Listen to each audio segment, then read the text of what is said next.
Salut les gars, on a changé de background. C'est la nuit et la vidéo elle est quand même un peu triste pour dire vrai. En même temps, je vais manger vite fait.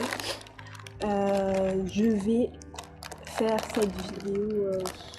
Bon, le titre de la vidéo c'est j'ai vécu pendant 10 ans avec un pervers narcissique. En gros, bonjour, je m'appelle Leslie, je fais des vidéos de développement personnel. Si cette thématique t'intéresse, n'hésite pas à t'abonner, visiter ma chaîne et laisser un pouce bleu. Voilà, je te laisse pour la suite de la vidéo. Voilà, c'est ça, j'ai vécu pendant 10 ans avec un pervers narcissique. Je vais vous raconter, c'est une story time, je vais vous raconter 3 anecdotes. Et voilà. Première anecdote, voilà, cette personne, elle n'était pas dans ma vie, elle est survenue dans ma vie. Donc voilà. Après, j'ai dû vivre avec cette personne. Et la première chose qu'elle m'a fait, la première chose de ouf qu'elle m'a fait, dont j'étais vraiment choquée, c'est que j'avais un cahier de brouillon. Et vous savez, quand vous êtes petit, j'étais en CE2. En même temps, je mange de l'eau. Vous savez, quand vous êtes petit, les cahiers de brouillon, à l'ancienne, on dessinait dessus.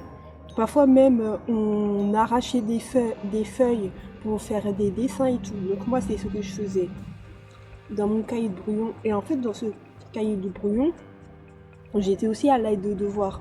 Donc parfois, je faisais des exercices. C'était vraiment mon cahier de tout. Je faisais des exercices et tout. Et genre un jour, cette personne, elle décide de voir mon cahier de brouillon. Et genre elle voit que genre j'avais fait un exercice et la maîtresse en fait de la salle de classe en fait, de l'aide de devoir, elle avait corrigé mon exercice. Et en mode voilà, donc il y avait du stylo rouge.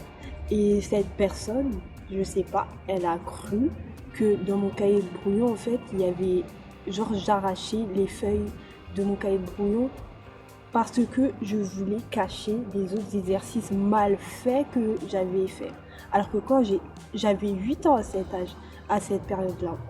Et genre, moi je mentais pas à cette période-là. Je dis non, c'est parce que j'ai arraché pour faire des dessins et tout. Et genre, la personne, elle commence à s'énerver. Elle dit que je mens, tout ça. Et ouais, elle s'énerve de plus en plus. Voilà. Là, c'est la première chose que cette personne me fait. Elle me frappe jusqu'à avoir genre des blessures. Jusqu'à avoir des blessures, jusqu'à avoir du sang, genre. Sur moi, j'étais choquée, genre on m'avait jamais fait ça, j'avais 8 ans, j'étais qu'un enfant et une personne adulte dans mon cercle adulte proche sur qui je devais faire confiance, voilà, elle me fait ça. Et genre c'était pas pendant un jour, c'est pendant des jours répétés. Ça devenait de la maltraitance parce que en fait, parfois je rentrais de l'école, cette personne elle décidait de pas me donner à manger en fait. Entre midi et 2, elle me frappait encore. J'avais vraiment des blessures. Et le pire c'est que, genre face à mes blessures, la personne elle avait bien vu que j'avais en fait des blessures et genre elle me mettait la pommade.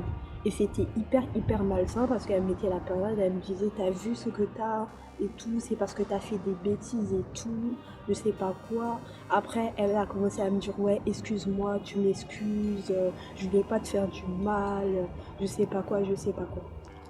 Et il faut se dire que cette personne elle faisait pas que du mal à moi, mais à beaucoup de monde autour de moi. On était sous l'emprise de cette personne. Tout le monde était sous l'emprise. Deuxième anecdote. Alors, pour la deuxième anecdote, c'est que cette personne, elle était très gourmande. Très gourmande. Je sais pas si je donne un nom à cette personne. Non, je pense que je vais continuer à l'appeler cette personne. Cette personne, vraiment, elle était très gourmande. Donc, parfois, elle s'achetait des trucs et tout, et elle s'achetait des trucs et elle mettait dans le frigo et tout, et on ne devait pas y toucher. Faut savoir qu'il y a eu plusieurs petits événements similaires au premier événement qui m'a traumatisée sur cette personne. Donc j'étais vraiment effrayée par rapport à cette personne, j'avais vraiment peur. Genre, j'étais tout le temps en état de stress. Étant enfant, j'avais 9 ans, 10 ans. J'étais toujours en état de stress, j'étais pas bien. Donc, la bouffe qu'elle mettait dans le frigo ou qu'elle rangeait dans les placards, cette personne, je n'y touchais pas. Parce que je savais que, en fait, il y allait avoir des répercussions. Et moi, j'étais le genre d'enfant, et même, je suis encore le genre de jeune femme hyper posée. Et je sais ce que je dois faire et ce que je dois pas faire pour pas m'attirer des ennuis. Et donc cette personne, voilà, elle nous avait donné un peu de sa nourriture. C'était l'anniversaire de mon petit frère, je me souviens. C'était le 13 avril. Je sais plus, le 13 avril, je sais pas, 2012 je pense, ou 2013, un truc comme ça. Ou 2014, je sais plus. Et le lendemain, cette personne reprend sa nourriture dans le placard et voit que sa nourriture a baissé. Je ne savais même pas où cette personne avait rangé en fait sa nourriture. Je savais même pas, pour vous dire, je ne savais même pas et je m'en contrefoutais parce que je voulais pas avoir de problème. Et la personne m'accuse d'avoir mangé en fait sa nourriture alors que je comprenais rien, je savais rien du tout. Donc elle m'accuse et elle me force à l'avouer. Elle me force par l'avouer par une pression mentale et aussi une pression physique parce que elle me tabasse. Littéralement, elle me tabasse. Elle me donne des coups à en mourir. J'étais vraiment une jeune fille. J'étais un enfant, tu vois. Elle me tabasse jusqu'à me faire avouer alors que ce n'était pas moi qui avais mangé sa nourriture pour une histoire de bouffe. Et genre, elle me fait avouer. Et à l'époque, il y avait aussi ma pote qui venait tout le temps me chercher jouer dehors parce qu'on était amis. Et cette personne a dit que j'ai mangé, genre son saucisson, c'était un saucisson. J'ai mangé son saucisson avec mon ami extérieur de la maison. Donc elle allait même accuser les personnes extérieures. Et vous savez que les pervers narcissiques, c'est des gens qui vous isolent. C'est des gens, vous êtes entourés de base et tout, et essayent de plus en plus de vous isoler et de rompre en fait les liens que vous avez avec l'extérieur. Soit elle le dit clairement, ou soit elle fait tout pour que vous soyez isolés. Et elle me dit que genre mon amie a plus le droit de venir me chercher. Si cette amie venait me chercher encore, elle en viendrait aux mains. Voilà. Avec cette personne, c'était toujours les mains. C'était vraiment toujours les mains. Voilà, on avait très très peur de cette personne. C'était abusé. Pour vous dire, en rentrant de l'école, j'avais vraiment genre la boule au ventre. C'était abusé. Attendez, je mange. Donc j'avais vraiment la boule au ventre. J'étais effrayée par rapport à cette personne. Et la troisième anecdote que je vais vous raconter. Bon, après ça s'est fini. Cette personne a commencé à se lasser. En fait, de me frapper et tout et tout.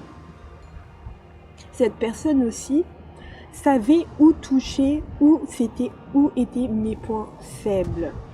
Parce que faut savoir que cette personne, avant, j'habitais chez quelqu'un d'autre, voilà, chez ma grand-mère, on va dire clairement, chez ma grand-mère, avant d'habiter chez cette personne. Et à chaque fois, cette personne me disait, à chaque faux problème qu'elle a inventé à la maison, me disait comme quoi, oui, je vais te faire repartir chez ta grand-mère.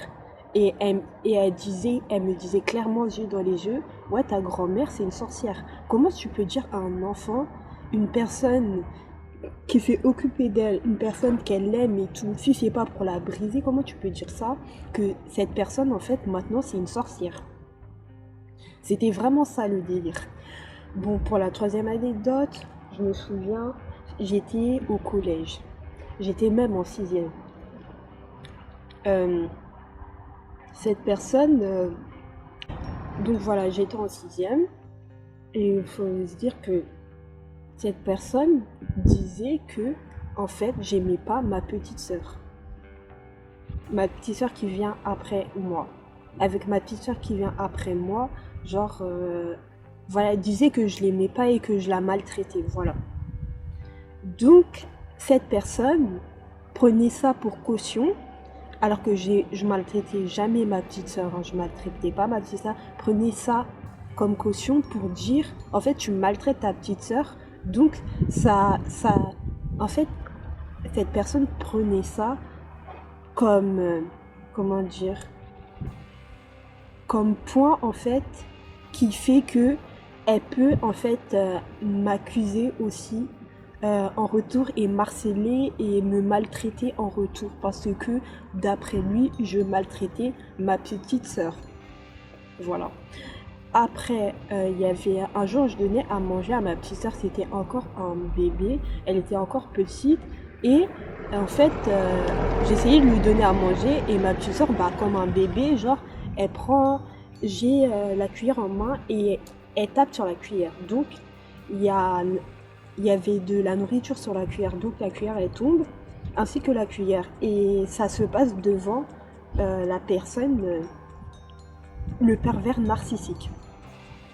Donc le pervers narcissique voit la scène et cette personne, qui est le pervers narcissique, pour ceux qui ne comprennent pas, euh, en fait, me tabasse, me frappe, me frappe, me frappe, me frappe, me frappe, me frappe, parce que la bouffe est tombée par terre. Me frappe, me frappe, me frappe. Et va même à me donner un coup, bah il me donnait déjà des coups sur le visage. Et là, il y a un coup sur le visage qui est mal passé. Donc j'ai eu un gros énorme cocard. J'étais en sixième, j'ai eu un énorme cocard. Et à l'école, on me disait ouais Leslie, qu'est-ce qui se passe? Même mes professeurs me disent qu'est-ce qui s'est passé, qu'est-ce que t'as et tout. Et face à ça, en fait, t'es effrayé, t'as peur. T'es un enfant maltraité, t'as peur. Et tu te dis bah je peux pas dire que en fait cette personne qui est proche de moi, avec qui je vis, me fait du mal. Parce que si cette personne apprend ça, le mal sera quadruplé. Donc voilà. Et, euh, et de là, je mens moi-même à mes amis, à mes professeurs que non, je suis tombée, non, je me suis pris une porte, des trucs comme ça. Et voilà, et même un jour, c'était en plus l'anniversaire de ma pote là. En plus, c'était la même pote avec qui il a dit qu'il voulait plus me voir traîner parce que, soi-disant, elle avait mangé son soi-disant saucisson avec moi. Il faisait vraiment des problèmes bêtes comme ça à son grand âge, cette personne, mais je comprends pas. Et donc, je suis allée à l'anniversaire, j'étais trop mal à l'aise et j'avais un gros cocard comme ça. C'était très traumatisant. Donc voilà, je vais m'arrêter ça. C'était ça pour les story time. Et en fait, cette personne, elle a aussi été traumatisée dans son enfance. Voilà. Et donc, en retour aussi, elle m'a traumatisée, elle m'a maltraitée, tout ça. Et voilà. Et c'est très fréquent. Et un pervers narcissique, normalement, ça se guérit pas. Le fait d'être pervers narcissique, ça ne se guérit pas. C'est impossible. C'est impossible qu'un pervers narcissique se guérit. Un pervers narcissique ne peut pas changer. Mais comme quoi, faut vraiment travailler sur votre mal-être. Parce que si vous ne travaillez pas sur vos insécurités et votre mal-être, c'est mort, vous allez le retranscrire à à plusieurs personnes, aux personnes qui vous entourent, de près ou de loin. Et comme quoi, faites vraiment attention à vous.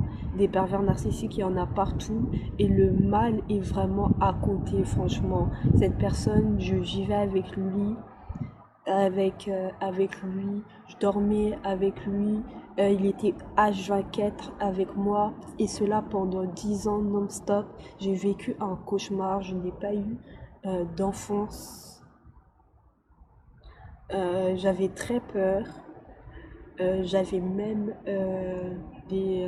des pensées suicidaires à cause de cette personne parce que elle me détruisait la vie. Voilà, voilà pour la petite story time. Prenez soin de vous et faites attention de vous et éloignez-vous des personnes toxiques. Et si vous avez des enfants, vraiment faites attention à vos enfants parce que le mal est partout, comme je vous l'ai dit. Voilà. Alors voilà. Abonne-toi si t'es pas encore abonné. Visite ma chaîne. D'autres vidéos story time arrivent de ce genre. Donc voilà, voilà, une raison de plus pour t'abonner. Et c'est tout.